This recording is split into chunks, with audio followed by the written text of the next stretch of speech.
The 8th on the program has a scratching and a standby runner coming into the field. It is Vento who's come out, replaced by Noble Boys. Carries saddlecloth number 4. Daniel Moore takes the ride from barrier 8 and will carry 117 pounds. Flying Dragon comes to Happy Valley for the first time. Lucky Archangel carries 2 more pounds than the second behind Shadow Runner last start. Joyful Mood, a first starter, draws 1 for Zach Purton and Manfred Mann. He's had the 5 trials. Regency Star gets cheek pieces for the first time. Nicholson returns, makes his Happy Valley race debut. He did trial here in November. Master Albert is third up and gets a better draw than the 10 and the 8 he has had for his 2 runs back, Tom. He certainly does in barrier 5 here, but he's likely to settle back. Regency Master can go forward from Regency Star, I should say, can go forward from barrier number 4 with the cheek pieces on. Noble Boys and Happily Friends there on the next line. Paul, Happily Friends certainly likes to go forward. Can Jazz Steed be a bit closer this time? Yeah, he was closer last time, and when he does draw like a reasonable barrier, he settled 6th last time. And prior to that, when he drew well, he settled midfield as well. So, look, I think he should be able to get himself into a nice position. When he draws wide, he generally goes back. Noble Boys went back last time, but he did run quite well at Sha Tin when he went forward.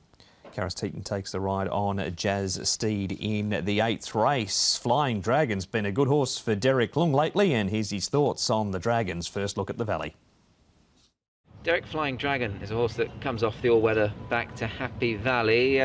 Was it a case of just being beaten by the draw last time?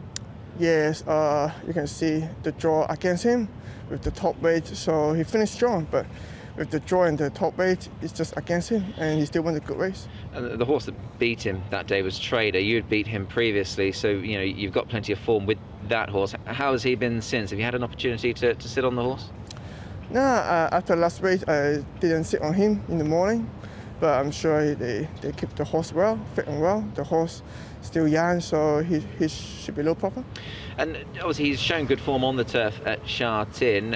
What's your thoughts on him coming to Happy Valley off the all-weather? Can that form translate sometimes, do you think? Yeah, well, we hope so. We've never tried before, and we just need to see the draw. We need to discuss with the trainer. I will try to sit on him, and if he can relax in the race, I think he still went good. He's certainly one of the form horses. I mean, his form further back as well has worked out really well. There were plenty of previous winners behind him a couple of starts ago, so he comes in with very strong form claims. Yes, quite honest. You know, even he's still quite green in the race, but if the pace suitable for him, he still finished strong. That's Derek and his thoughts on Flying Dragon. Opposition include, Paul, a horse that you've given plenty of love to recently in Lucky Archangel. Yeah, look, he came from the back here. Look, he's drawn awkwardly once again. Look, he's running really well. He's a horse who's only had the 6 starts and he's won 1 and been placed in the other 2. There's definitely plenty of ability there. I've got 1 to beat him, but I've got him as a Quinella horse. Yeah, he makes it in. Lucky Archangel's caught wide midfield, but gee, stayed on gamely here over the final stage. It was just barrier 12, which I thought made it quite awkward for him. That's why I wasn't sort of a little further up the order. You quite liked Manfred's first starter previous race, Tom, in Lucky Swayness. What about Joyful Moods trials? Yeah, well, he's been trialling well. He's had 5 in total. He's had 2 with Zach Purton aboard. This one here now. This was behind Miracle Victory, of course, who won first up the other day. And he's had, look, he was up on the speed to here. He jumped pretty well, and he looked to be under a good hold here, Paul. So I think he's worth including. Yeah, I included him. I just on a minor line, but look, the horse, I think he's had those 5 trials and he looks really well schooled there from barrier number 1, and he's got a bit more gate speed, I thought.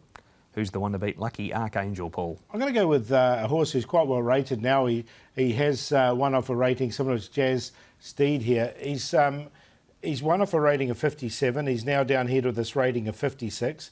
Barrier number 6 for him, and look, I just think from his position he can run pretty well here. So a well-rated horse who's going well. I liked his last start as well. Lucky Archangel in there for second. Regency Star will get to the front. He'll be one to run down. And then Joyful Mood, the first starter of those 5 trials. 3, 2, 8, 6.